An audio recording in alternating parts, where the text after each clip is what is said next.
Bonjour YouTube, j'espère que ça va bien, c'est Voltar. On se retrouve sur ma chaîne pour vous parler une fois de plus de Zelda Tears of the Kingdom. Sachez qu'il y a récemment eu un leak, donc une fuite du collector et de l'artbook officiel, mais je ne mentionnerai aucun détail à ce sujet-là aujourd'hui et je ne laisserai pas ces leaks-là influencer mes théories ou mes idées. Aujourd'hui, je vous parle donc de quelques-unes de mes théories et quelques idées qui sont arrivées à mon esprit quelques temps après l'analyse de la dernière bande-annonce. Je crois que Nintendo nous cache encore beaucoup d'éléments concernant Tears of the Kingdom et j'ai très hâte de vous partager mes dernières théories à ce sujet. Sans plus tarder, c'est parti!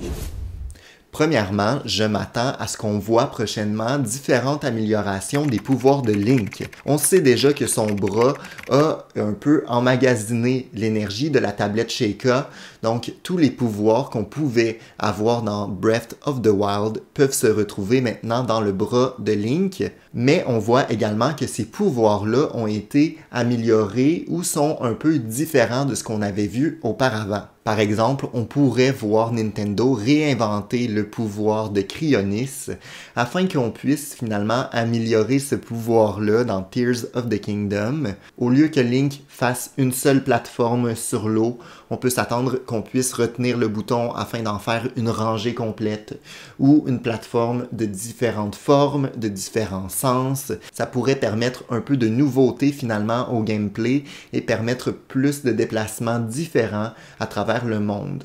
Là, on pourrait faire une rangée de plateformes, on pourrait passer dessus, ça pourrait être une nouveauté plutôt intéressante.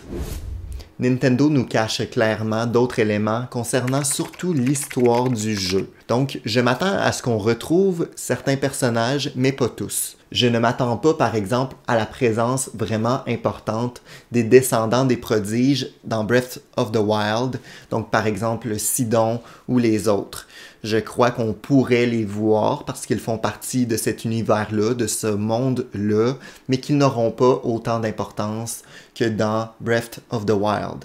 J'espère me tromper parce que j'adore Sidon, mais je crois qu'on va plutôt laisser place à de nouveaux personnages. Un élément que Nintendo cache de manière très intelligente, c'est la mort de Zelda ou pas. On ne sait toujours pas si c'est le cas. Personnellement, je tiens mon point que je mentionne depuis de nombreuses vidéos maintenant.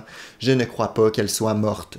Je crois que Zelda a une place plutôt intéressante à travers Tears of the Kingdom. Possiblement dans l'exploration de ruines souterraines, peut-être qu'elle va y rencontrer d'autres peuples, qu'on va pas nécessairement la contrôler, mais du moins on va voir son parcours à travers certaines séquences. Peut-être que même elle va influencer le parcours de Link, c'est-à-dire qu'elle va faire une action dans les souterrains qui va venir influencer la map du dessus et donc faciliter la progression de Link. Je verrais un certain travail d'équipe comme ça, sans que les deux puissent se rejoindre physiquement, mais ils peuvent trouver un moyen de s'entraider. Et on pourrait s'attendre à la réunification de notre équipe, donc Zelda qui sort des souterrains vers la fin du jeu et vient combattre le grand méchant aux côtés de Link.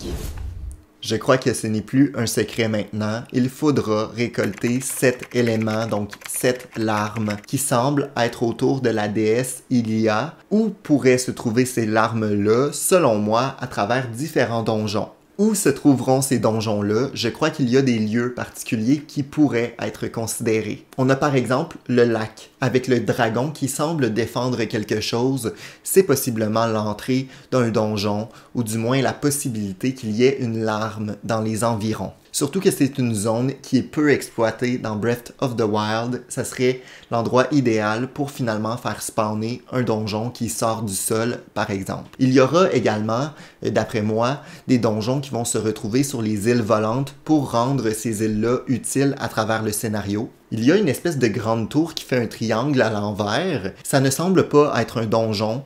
Je pense plutôt que c'est l'endroit où Link va se réveiller. T'sais, Zelda tombe dans le trou et Link finalement est sauvé par la main et celle-ci l'emmène en lieu sûr dans une espèce de sanctuaire de la Renaissance, mais version Tears of the Kingdom dans les cieux. Donc, je ne pense pas que l'espèce de tour qu'on voit soit un donjon, mais je crois qu'on peut s'attendre à ce qu'il y ait un donjon quelque part là, dans les cieux. Il y a d'autres lieux aussi sur la map de Breath of the Wild qui semblaient un peu vides et qui peuvent être considérés comme des zones intéressantes. Il pourrait y avoir un donjon dans le centre du cyclone qu'on voit à travers différentes bandes annonces qui se retrouvent dans l'espèce de forêt où il y avait déjà des ruines, donc ça pourrait permettre de faire une connexion aussi avec les peuples antiques et tout ça.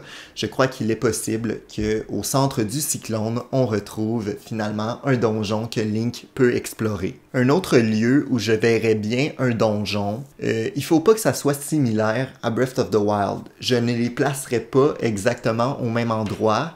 Je pense tout de même qu'il y aurait de la possibilité autour du désert Gerudo. Pourquoi pas au niveau des statues, hein? Donc des espèces de divinités là, protectrices, des gardiennes, je crois. Peut-être qu'on pourrait faire ressortir du sol un donjon dans cette région-là. Ma théorie se base sur des lieux où il y a des ruines ou des éléments là, du passé qui pourraient ressurgir. Si on considère que cette région-là, avec les gardiennes qui sont placées en cercle, pourrait possiblement être des ruines du passé, on pourrait s'attendre à ce qu'un donjon sorte de terre à cet endroit-là.